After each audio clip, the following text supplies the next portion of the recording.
मित्रांनो, आई कुठे काय करते या मालिकेच्या पुढील काही भागांमध्ये एक जबरदस्त असा ट्विस्ट आपल्याला पाहायला मिळणार आहे.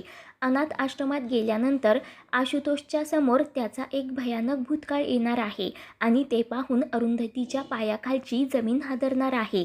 त्यासाठी व्हिडिओ शेवटपर्यंत नक्की पहा. तर मित्रांनो, आशुतोष आणि अरुंधती एका अनाथ आश्रमात आलेले असतात. तेव्हा अचानक अरुंधतीच्या साडीचा पदर एका खिळ्याला अडकतो. त्याच वेळेला एक छोटी क्यूट मुलगी तिथे येते आणि हळूच अरुंधतीचा पदर त्या खिळ्यातून बाहेर काढते व लगेच तेथून निघून जाते. अरुंधती मागे वळून पाहते तर तिथे कोणीही नसतं. आशुतोष विचारतो, आरू काय झालं? तर अरुंधती म्हणते, मला वाटलं इथे कोणीतरी होतं. आशुतोष म्हणतो, अगं कदाचित एखादी छोटी मुलगी असेल. आणि त्याच वेळेला अरुंधतीचं लक्ष खाली पडलेल्या ब्रेसलेटकडे जातं. आशुतोष म्हणत असतो, हे त्याच मुलीचं असेल.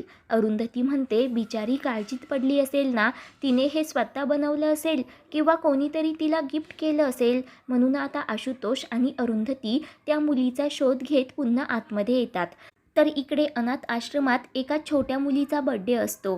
तर तिची मैत्रीण तिच्यासाठी पार्टीमध्ये छान असा डान्स करत असते, गाणं गात असते आणि ते पाहून आशू आरू खूपच खुश होतात, कारण ती सेम टू सेम अरुंधती सारखीच दिसत असते. त्यानंतर ती मुलगी तिच्या मैत्रिणीला सांगत असते की जेव्हा माझे आई बाबा येतील ना, तेव्हा ते माझ्यासाठी खूप सारे गिफ्ट्स घेऊन येतील. आई माझ्यासाठी स्वतःच्या हाताने केकसुद्धा बनवेल.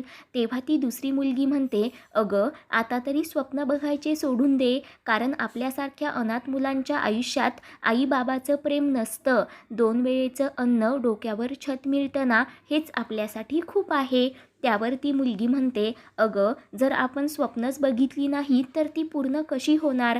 तेव्हा त्या छोट्याशा मुलीचे बोलणे ऐकून आशुतोष आणि अरुंधतीला खूपच नवल वाटत असतं. अरुंधती लगेच तिची दृष्ट काढते. ते पाहून ती मुलगी विचारते, तुम्ही कोण आहात? आशुतोष सांगतो, अगं आश्रमातील तुझे जे अंकल आहेत की नाही, मी त्यांचा मित्र. पण मला सांग, इतक्या छान सुंदर निरागस मुलीचं नाव काय आहे? त्यावर ती छोटी मुलगी सांगते, माझं नाव अनु. आणि तुम्ही केक खाणार का? पण माझा बड्डे नाही आहे, दुसऱ्या मुलाचा आहे. कारण मला तर माहितीसुद्धा नाही माझा जन्म कधी झाला, माझा बड्डे कधी असतो ते. आणि ते ऐकताच आशुतोष अरुंधतीला खूप वाईट वाटत असतं. आशुतोष म्हणतो, अगं बाळा, तू तर रोज तुझा बड्डे सेलिब्रेट करू शकतेस. आणि तसंही बड्डे मुलांना थोडी ना माहिती असतो, त्यांच्या आईबाबांना माहिती असतो. तसंच एक दिवस तुझेही आई बाबा येतील आणि त्याच दिवशी तुझा बड्डे असेल, कारण त्या दिवशी तुझ्या आयुष्याची नवीन सुरुवात झालेली असेल. आणि आता आम्ही दोघेही बाप्पाकडे प्रे करतो की लवकरात लवकर अनुच्या आईबाबांना तिच्याजवळ पाठवा. आणि ते ऐकताच अनु खूपच खुश होते.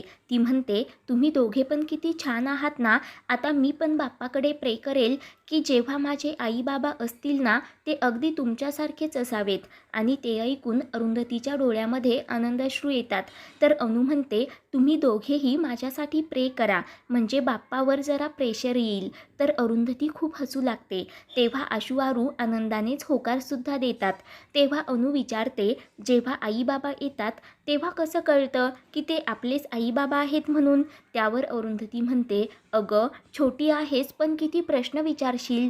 आणि त्याच वेळेला आशुतोषचा आश्रमातील मित्र अभय तिथे येतो. तर आशू आरू अनुचं त्याच्यासमोर खूप कौतुक करत असतात. आशुतोष विचारतो, अनु मघाशी तू किती छान गाणं गायलंस, डान्स केलास, मग तुला आमच्याकडून काय गिफ्ट हवंय? तेव्हा अनु म्हणते, मला ना समुद्रकिनारा खूप आवडतो, तुम्ही मला तिकडे फिरायला घेऊन जाल का? तर अरुंधती लगेच होकार देते. त्यानंतर अभयकडून आशुतोष अरुंधतीला कळतं की कोणीतरी जन्म होताच अनुला अनाथ आश्रमातील पायरीवर आणून टाकलं होतं. तेव्हा ती 4-5 दिवसांचीच होती. तिचे आई बाबा कोण आहेत ते काहीच माहिती नाही. ती इथेच लहानाची मोठी झाली, पण खूप हुशार आणि खोडकरसुद्धा आहे, मेहनती पण आहे. मोठं झाल्यानंतर तिला एक ऑफिसर व्हायचं आहे, हे तिचं स्वप्न आहे. आश्रमातील इतर मुलांपेक्षा अनु थोडी वेगळीच आहे. तेव्हा आशुतोष चिडूनच म्हणतो, या जगातील लोक लक्ष्मीच्या पाया पडण्यासाठी दूर दूर मंदिरापर्यंत जातात, परंतु जेव्हा तीच लक्ष्मी आपल्या स्वतःच्या घरामध्ये जन्माला येते ना, तेव्हा ती त्यांना नको असते. तिला अनाथ आश्रमातील रस्त्यावर असं आणून टाकतात आणि अशा लोकांची मला खूप चीड येते. कारण इथे तर फक्त मुलांना अन्न वस्त्र निवारा मिळतो, परंतु यापेक्षाही छोट्या मुलांना खूप काही हवं असतं. आई वडिलांचं प्रेम, बहीण भाऊ, नातेवाईक, शेजारी सगळं हवं असतं. तेव्हा अभय म्हणतो हो, आणि म्हणूनच मला असं वाटतं की ज्यांच्याकडे खूप पैसा आहे, ज्यांना मूल होऊ शकत नाही, त्यांनी आश्रमातील एका तरी मुलाला ॲडॉप्ट करायलाच हवं. अरुंधती म्हणते हो, ज्या जोडप्याला मूल होत नाही ती तर हजारो डॉक्टरांकडे जातात, मंदिरामध्ये जातात, पूजा करतात, हवन करतात, मोठमोठे नवससुद्धा करतात, लाखोनी पैसे खर्च करतात, परंतु या बालगोपालांच्या मंदिरामध्ये कधीच येत नाहीत.